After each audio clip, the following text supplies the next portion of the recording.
Bueno, la historia que tenemos hoy es de esas que se te quedan dentro, ¿sabes? Podríamos decir que es como una fábula de nuestro tiempo. Una que habla de amor, de libertad y de una verdad bastante incómoda. Que a veces el mayor daño viene justo de donde menos te lo esperas, del mismísimo deseo de proteger. Vamos a desgranarla. Y en el centro de todo está ella, Lucía. A ver, cuando perdió la vista cualquiera pensaría que su mundo se apagó. Pero fue todo lo contrario. De repente el mundo se le abrió como una sinfonía de sonidos, de olores. Era capaz de sentir el eco de unos pasos a lo lejos o de oler el pan recién hecho a calles de distancia. Era como si viviera en una realidad paralela, un tapiz de sensaciones que la mayoría de nosotros, la verdad, ni nos damos cuenta de que existen. Pues bien, Lucía creció envuelta en un amor enorme, gigante, pero de ese que, sin querer, agobia, que asfixia. Su familia, claro, solo quería protegerla. Y en ese afán le construyeron un mundo a medida, súper seguro. Una especie de fortaleza de algodones, ¿no? Lo que pasa es que nadie se dio cuenta de que esa fortaleza se estaba convirtiendo poco a poco en una jaula. Una jaula dorada, sí, pero una jaula al fin y al cabo.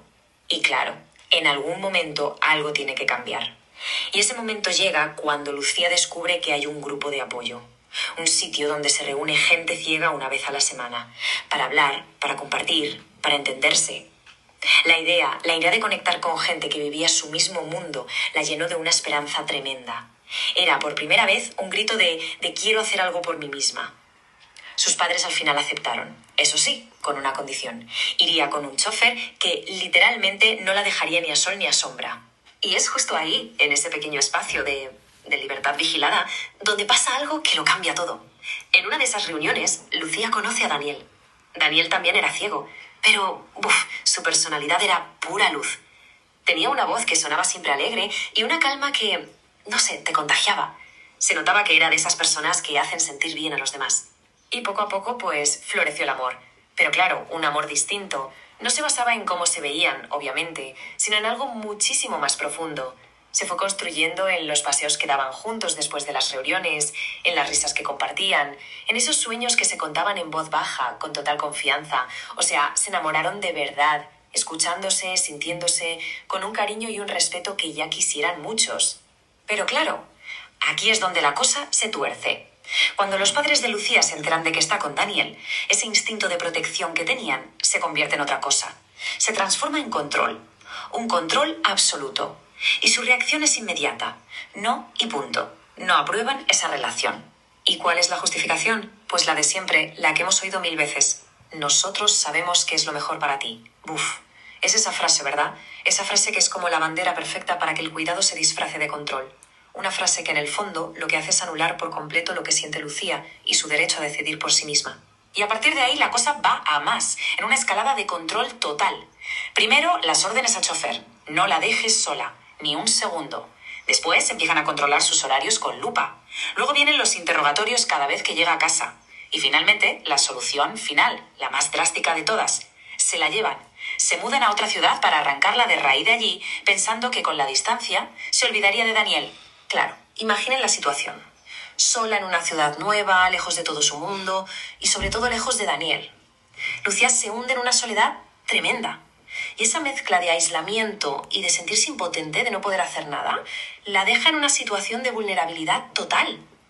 Y ya sabemos lo que pasa en esos casos, ¿no? Es el caldo de cultivo perfecto para tomar una malísima decisión. Y esa mala decisión tiene un nombre: Sergio. Lo conoce allí, en la nueva ciudad, a escondidas de sus padres, claro. Y Sergio es todo lo contrario a Daniel. Al principio, sí, parecía un tipo majo, pero no. Pronto se vio de qué palo iba. Era un oportunista, un egoísta. Vamos, uno de esos que esperan que los demás les solucionen la vida.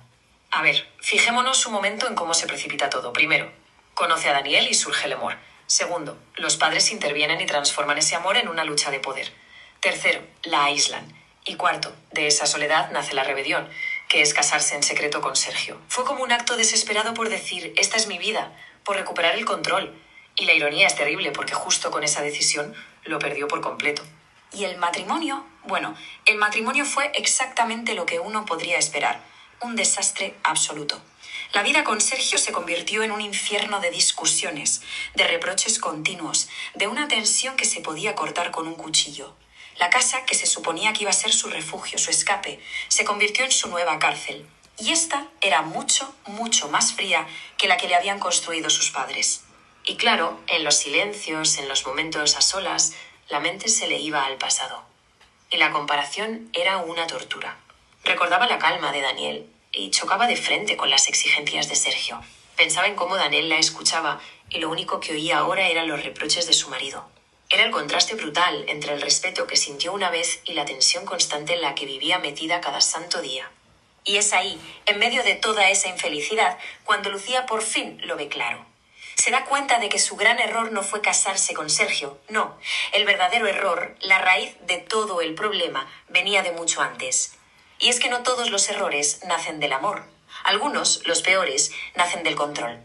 Y esa es la gran lección de esta historia. Lucía se da cuenta de que si sus padres hubieran actuado de otra forma, si en lugar de controlar simplemente hubieran confiado en ella, si en lugar de imponer la hubieran guiado, todo, absolutamente todo, podría haber sido distinto. A lo mejor se habría equivocado igual, quién sabe, pero al menos habrían sido sus errores. Y eso lo cambia todo. Así que la moraleja de todo esto es bastante clara, ¿no? El papel de unos padres es aconsejar, es cuidar, por supuesto que sí, pero nunca, nunca decidir por sus hijos en algo tan personal como el amor.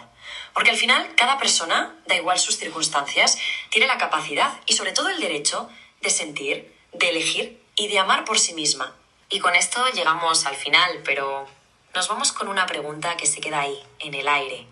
Porque la línea que separa el cuidar de verdad del controlar es finísima, a veces casi invisible. Y es una buena pregunta para hacerse, ¿no? ¿Dónde termina exactamente la guía y dónde empieza de verdad el control? Servicios en uso. Servicios, grabación de